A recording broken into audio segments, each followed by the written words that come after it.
नमस्कार. मी डॉक्टर गजानन हिंगमिरे परत एकदा स्वागत करतो आपलं सर्वांचं आजच्या या छानशा व्हिडिओमध्ये.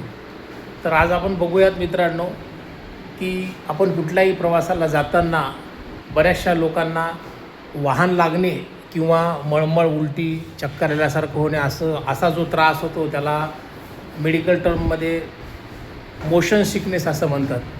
तर असा त्रास पर्टिक्युलर काही लोकांनाच का होतो याबद्दलचा आजचा हा महत्त्वपूर्ण व्हिडिओ आहे. शेवटपर्यंत बघा. तर होतं काय की ज्यावेळेस आपण कुठल्याही वाहनामध्ये प्रवास करतो त्यावेळेस आपल्या शरीराची जी हालचाल होते त्या हालचालीची दखल घेण्यासाठी ही जी यंत्रणा असते ती आपल्या अंतःकरणामध्ये म्हणजे इंटरनल इयरमध्ये असते. आणि ज्यावेळेस आपण वाहनामध्ये बसतो आणि वाहन चालायला लागते त्यावेळेस आपला जो अंतःकरण आहे म्हणजे इंटरनल इयर आहे तो आपल्या शरीराच्या किंवा वाहनाच्या हालचालीच्या जो तपशील आहे तो तपशील मेंदूकडे पाठवत असतो. आपण ज्यावेळेस वाहनामध्ये बसतो तर वाहनामध्ये बसल्यानंतर ज्या लोकांना हा त्रास होतो, जनरली हा त्रास ज्या लोकांना होतो त्यामध्ये चक्कर येणे, मळमळणे, पोटात ढवळल्यासारखे होणे, बऱ्याचशा लोकांना चक्कर येऊन उलटीसुद्धा होते. तर अशा लोकांमध्ये मेंदू थोडा गोंधळलेल्या अवस्थेत असतो ज्यावेळेस ते असा प्रवास करत असतात.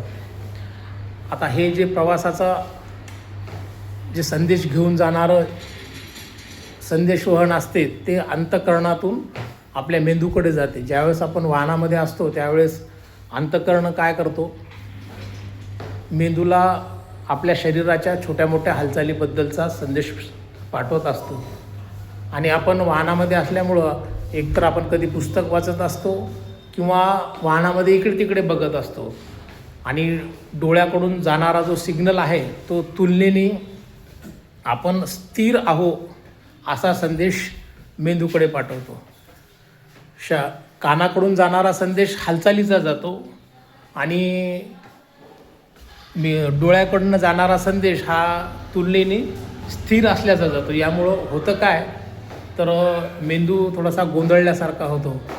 त्यामुळे आतमध्ये बसलेल्या माणसाला मळमळल्यासारखं होतं, पोटामध्ये ढवळल्यासारखं होतं किंवा उलटीसुद्धा होऊ शकते. तर हा जो त्रास आहे हा त्रास जनरली काही संवेदनशील लोकांना होतो. ज्या लोकांना हा त्रास होतो जनरली त्या लोकांचा जो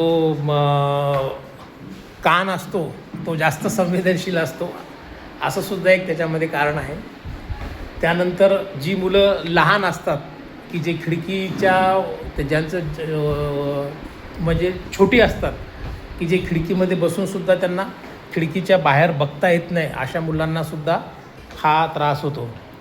त्यानंतर बऱ्याचशा अर्धशिशी ज्या लोकांना असते किंवा मायग्रेनसारखा त्रास असते अशा लोकांनासुद्धा हा त्रास होतो. तर हा त्रास होऊ न देणं किंवा होणारच नाही यावरती काही उपाय आहे का तर जरूर आहे. यावरती एक उपाय आहे. तो उपाय म्हणजे ज्यावेळेस आपण वाहनामध्ये बसतो त्यावेळेस एकतर समोरच्या सीटवरती बसणे आणि आपली जी नजर आहे ती नजर रस्त्यावरती स्थिर ठेवणे किंवा जर पुढच्या सीटवरती आपण बसलो नाही तर खिडकीच्या बाजूला बसणे आणि खिडकीच्या बाजूला बसल्यानंतर लांब क्षितिजाकडे पाहणे या जर आपण छोट्या गोष्टीची दखल आपण वाहनामध्ये बसल्यानंतर घेतली आणि या प्रकारे जर आपण पुढं बसून किंवा खिडकीच्या बाजूला बसून क्षितिजावर नजर केंद्रित करण्याचा प्रयत्न जर केला तर निश्चितच हा त्रास कमी होऊ शकतो आणि हा त्रास संपूर्ण जाऊसुद्धा शकतो. तर मित्रांनो लक्षात ठेवा, यामध्ये बऱ्याचशा लोकांना एकदा हा त्रास झाल्यानंतर परत आपण वाहनात बसल्यानंतर आपणास हा त्रास होईलच अशी एक त्यांची मनस्वी भावना होते. त्यामुळे सुद्धा वारंवार हा त्रास होत असतो. तर या त्रासाबद्दल बऱ्याचशा लोकांना हा त्रास होत असतो.